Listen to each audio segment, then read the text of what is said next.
In 2008, 3 days before Christmas, Thierry Magot de la Villehouche told the cleaners in his Madison Avenue building that he was going to be working late and wondered if they could finish up and leave by 7 p.m. The workers obliged.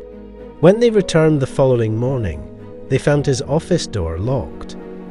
Inside, de la Villehouche sat at his desk, a bottle of sleeping pills in front of him, and a waste bin placed carefully by his side to catch the blood from the wrist he had slashed with a box cutter. De la Villehouche was co-founder of Access International Advisors, a distinguished investment firm that specialized in hedge funds and served many of Europe's wealthy and powerful aristocrats. His company had reportedly invested $1.4 billion with a well-known Manhattan fund manager, former Nasdaq chairman, and prominent philanthropist by the name of Bernard Madoff, the same Bernard Madoff who had been arrested earlier that month for engineering what has proved to be the greatest investment fraud in history. In a letter to his brother Bertrand, de la Villehouche said he felt personally responsible for the losses his company's clients had suffered, although it seems he was just as surprised by the revelations of Madoff's fraudulent dealings as anyone. In fact, the two men had never even met. In popular films like The Sting and Ocean's 11, the con artist is often presented as a lovable rogue, a Robin Hood-like character who outwits his adversaries with a combination of charm, chat, and a healthy dose of good luck and Hollywood timing. The tragedy of de la Villehouche's suicide is a stark reminder that there is little that is charming or romantic about the genuine con game.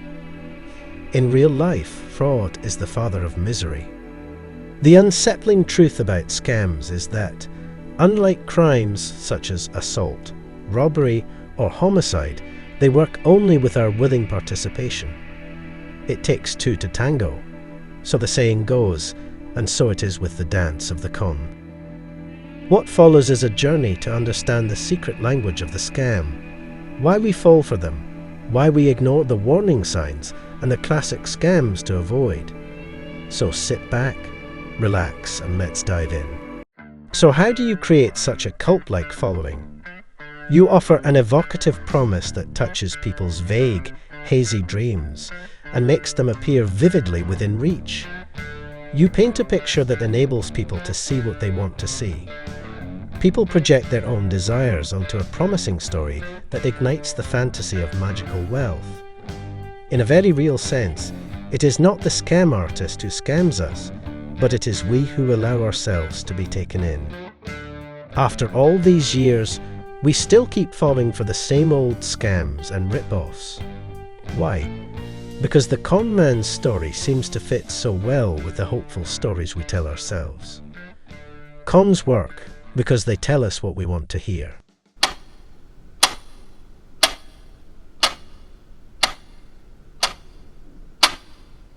While examining a collection of antiquities in 2002, a French scholar made a discovery that rocked the world.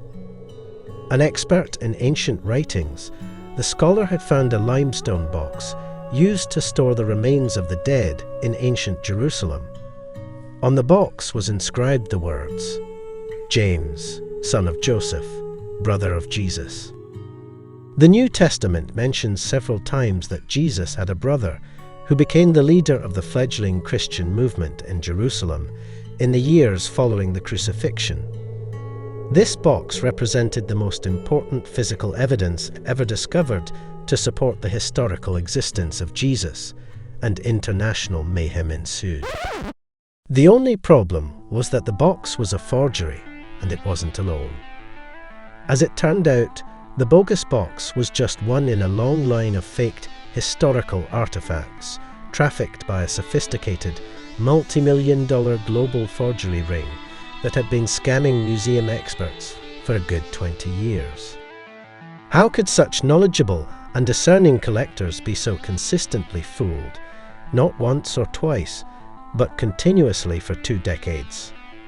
In part, this was a sort of unconscious collusion fueled by the deep emotional need of millions of people worldwide to validate their beliefs by the discovery of authentic physical evidence. Inside even the most sophisticated of us is an urge we might describe as the need to believe. This has nothing to do with religion. It is a human impulse, pure and simple, and one we've known since childhood. Deep down, we would all really like to believe in Santa Claus, that kindly old man who will magically bring us whatever we ask. And no matter how sophisticated we become as adults, we are still hoping to find Aladdin's lamp, that thing that, if we merely rub it, will produce a magical genie who will grant our every desire. We are all susceptible to the fantasy of magical powers, bringing immense return, of being the lucky one, of running across someone who will let us in on something wildly lucrative that very few others know about. Education and sophistication are not always enough to overcome our innate need to believe in something too good to be true. This statement is drawn from carefully honed scripts used by real-life scams. It represents the careful pitch used by the scam artist to tap into our need to feel worthy. Most scam artists are highly skilled at reading people, and they know how to spot those who seek to prove their worth by being able to afford any product or investment they want. Self-doubt and insecurity often act as subtle markers of individuals inclined to buy more than they can afford. Typically, having a want to be liked and admired, people of this type may feel embarrassed to tell the stockbroker that they really can't afford to purchase his current recommendation, and will often go scrambling for funds the moment they hang up the phone. These individuals may also succumb to a salesperson who suggests that they can't really afford an item. If you hesitate, the scam artist quietly and sympathetically suggests that perhaps your reluctance indicates your inability to grasp the elegant simplicity of the program. Perhaps if we go over the figures again, he tells you as if speaking patiently to an especially slow child. You will get with the program. The final pitch to your greed is to evoke a sense of urgency, as if not acting right now would mean missing the train.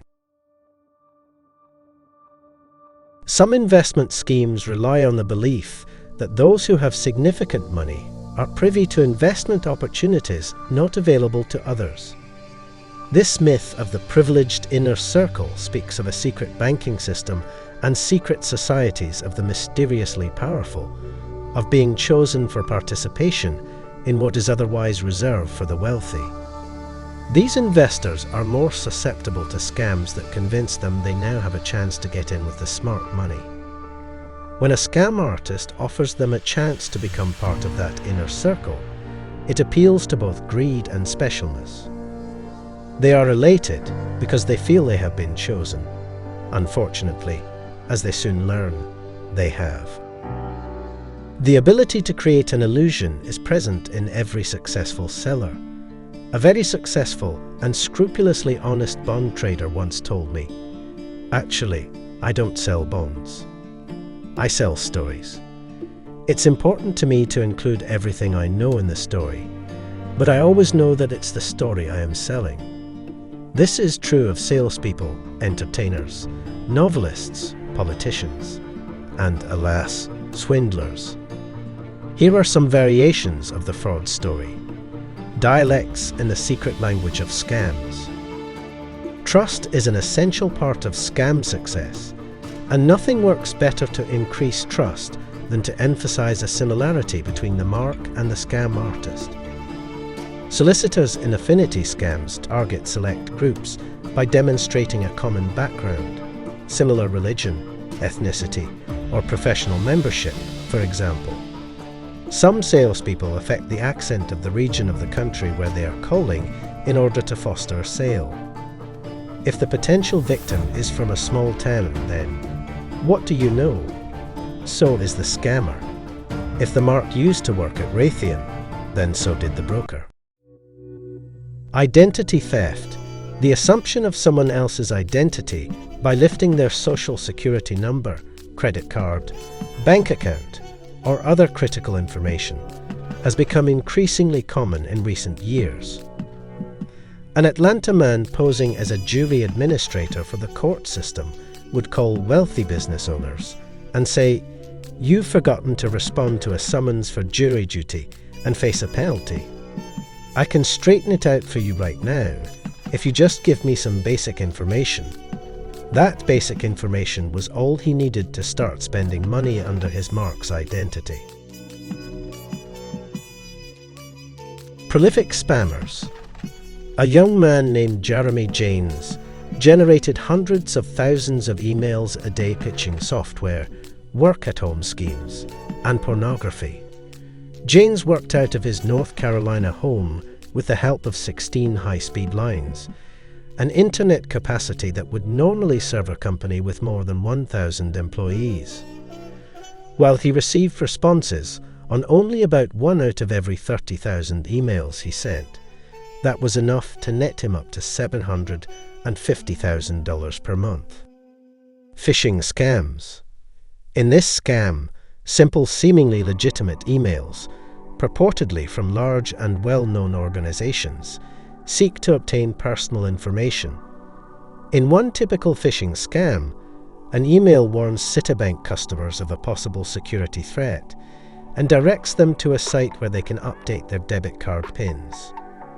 Rather than belonging to Citibank, however, the site routed the information to a web server in Bremen, Germany. Debt capital offer. Small business owners receive an email from a financial representative indicating that their business can qualify for a low-interest business loan by completing a questionnaire. The information gleaned from the filled-out questionnaires is used to gain access to funds. Office supply routine. A caller contacts a secretary and claims to represent its office supply company, and then requests the model and serial numbers of office printers for warranty purposes. Later, an email offer, evidently from a well-recognized office supply company and mentioning their specific printer models, offers a deep discount on bulk purchase supplies.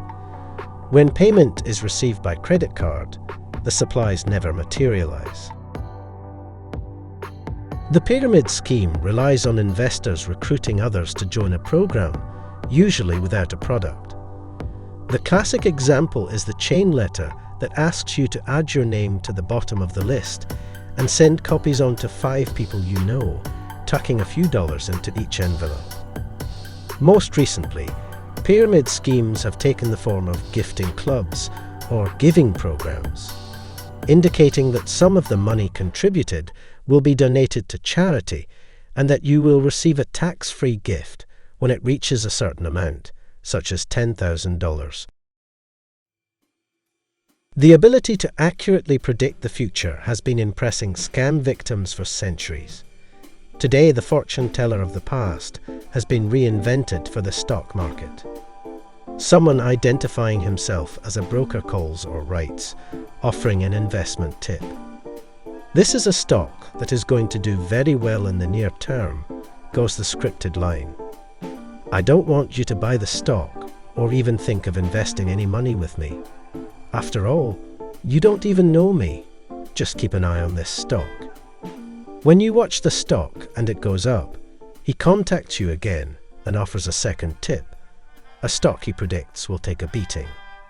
This script is, "I don't want you to short it, but just notice how it does." When this stock goes down, you're hooked for his third call. He has an investment opportunity, a surefire stock that he urges you to buy, and when he receives your suggested investment of $10,000 to $25,000, both he and your money vanish. How did he know what was going to happen? He didn't. He was simply playing the odds. Out of 100 people, he tells 50 that the stock will rise, and the other 50 that it will fall, and only bothers calling back the 50 who happened to receive the right forecast. He divides this remainder again into 2 groups for his second forecast, again telling half it will go up and half it will decline. After the second call plays out, at least some of the 25 who have seen him be right twice out of 2 times will now be impressed, excited, and vulnerable. So how can you stay unscammed? Know when to hang up the phone. Ignore unsolicited telephone calls from brokers or salespeople from unknown firms. Never give out or even verify personal financial information to unsolicited callers, even if they claim to represent your bank or credit card company. This holds true for unsolicited emails too.